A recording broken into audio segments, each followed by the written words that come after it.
अस्सलाम वालेकुम एवरीवन, मेरा नाम है उफ़क़ नज़ीर और आज इस चैनल की पहली वीडियो में हम बात करेंगे रवांडा की हिस्ट्री और कंटेम्प्रेरी सिचुएशन पर। तो आइए शुरू करते हैं।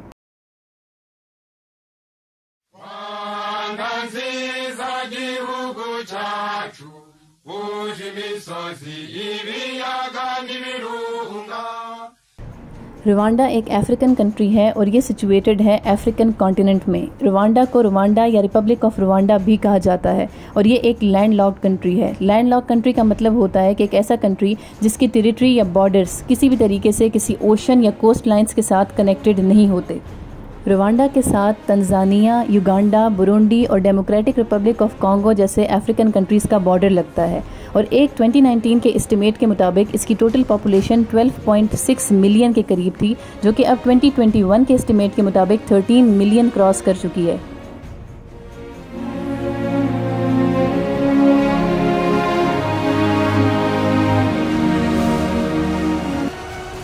अगर बात की जाए रवांडा के कैपिटल और लार्जेस्ट सिटी की, तो किगाली इसका लार्जेस्ट सिटी भी है और इसका कैपिटल भी है और तकरीबन 1 मिलियन से ज़्यादा लोग यहाँ पर रहते हैं। रवांडा के 90% से ज़्यादा लोग क्रिश्चियनिटी मज़हब को फॉलो करते हैं। किन्यारवांडा रवांडा की ऑफिशियल लैंग्वेज है जिस तकरीबन 10 मिलियन से ज़्यादा लोग बोलते और समझते हैं। इसके अलावा फ्रेंच, इंग्लिश और स्वाही ज़बान भी यहाँ पर बोली जाती है। रवांडा दुनिया के 3 ममालिक में से एक है जहाँ की नेशनल पार्लियामेंट में औरतों की तादाद मर्दों से ज़्यादा है और बाकी के 2 ममालिक बोलीविया और क्यूबा हैं। रवांडा अफ्रीका का बल्कि पूरी दुनिया का एक ऐसा मुल्क है जहाँ पर दुनिया की one of the youngest population बसती है।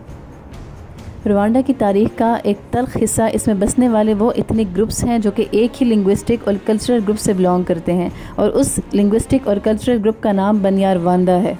इन इथनिक ग्रुप्स की तादाद 3 है जिसे हुतू, तुत्सी और त्वा कहा जाता है।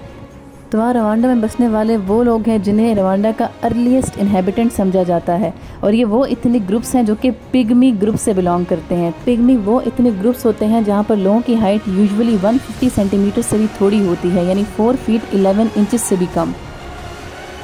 जबकि हुतू और तुत्सी ग्रुप के बारे में हिस्टोरियंस का ख्याल है कि ये ग्रुप अलग अलग लोकेलिटीज से अलग अलग वक्तों में आकर रवांडा में बसे।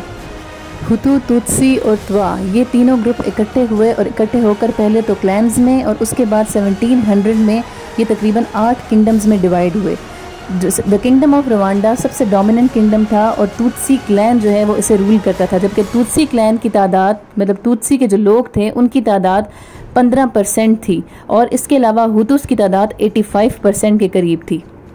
हुतू और तुत्सिस को चूंकि अलग अलग ट्रीट किया जाता था, लेकिन स्टिल ये same language, same culture, same clan names, same customs और सेम सिंबल ऑफ किंगशिप्स को शेयर करते थे।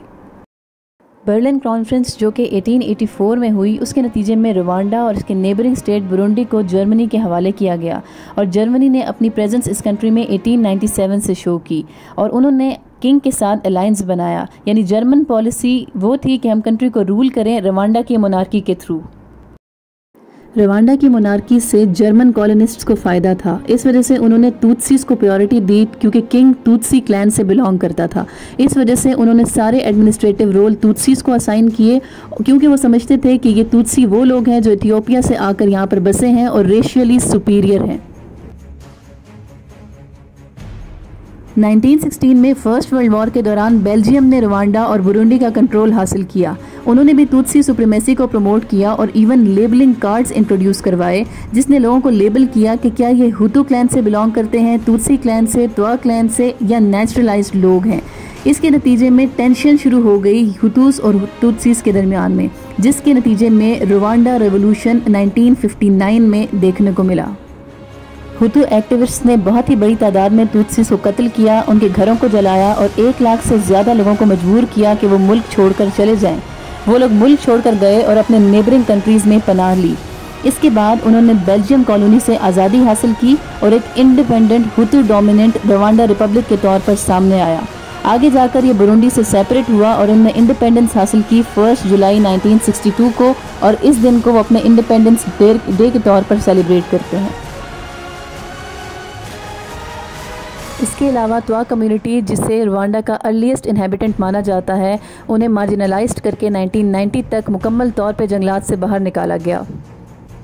1973 में एक मिलिट्री कू के नतीजे में जुवेनाल हबियारिमाना रवांडा के प्रेसिडेंट बने, जिन्हें एक प्लेन शॉट डाउन करके किगाली एयरपोर्ट के करीब मार दिया गया। उसके बाद रवांडा की तारीख का स्याह तरीन दौर शुरू हुआ, जिसे हिस्ट्री में रवांडा जेनोसाइड के नाम से याद किया जाता है। रवांडा जेनोसाइड 100 डेज का एक टाइम पीरियड था जिसमें रवांडा की आर्म्ड मिलिशिया, जिसमें उनके सोल्जर्स और पुलिस शामिल थी, उन्होंने तुत्सी, हुतु और त्वा एथनिक ग्रुप्स का मास स्लॉटर या मास मर्डर किया। एक एस्टिमेट के मुताबिक 8 लाख से ज़्यादा तुत्सीज को मारा गया, जबकि टोटल एस्टिमेटेड डेथ्स 10 लाख से ज़्यादा रिकॉर्ड की जाती है, जिसकी तारीख में कोई मिसाल नहीं। आर्म्ड मिलिशिया की तरफ से हुतु गैंग्स को खुली आज़ादी थी कि वो छुपे हुए विक्टिम्स को ढूंढें और उनका मास स्लॉटर करें। चर्चेस, स्कूल बिल्डिंग्स, गांव, इवन टाउन में छुपे हुए तुत्सीज को निकाला गया और उन्हें मारा गया, जिसमें आर्म्ड मिलिशिया ने पूरा साथ दिया। 5 लाख से ज़ायद तुत्सी रेफ्यूजीज़ ने रवांडन पैट्रियोटिक फ्रंट के नाम से एक रिबेल ग्रुप बनाया, जिसका बेस कैंप युगांडा में था।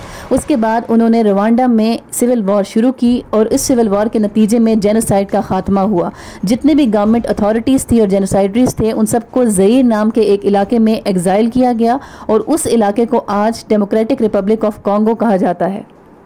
तुत्सी ग्रुप के लोगों ने 20,000 से ज़ायद रवांडन गवर्नमेंट के लोगों और हुतु रिफ्यूजीज का मास स्लॉटर किया। दैट्स वाई आज रवांडा के अंदर 2 दिनों को एज अ ब्लैक डे के तौर पर मनाया जाता है।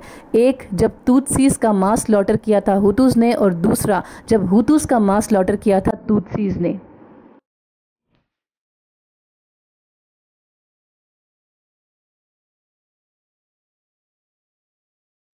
आज के दौर में रवांडा एक डेवलपिंग इकोनॉमी और एक डेवलपिंग कंट्री है, जिसने जेनोसाइड और एथनिक ग्रुप्स की लड़ाई में बहुत सफ़र किया है।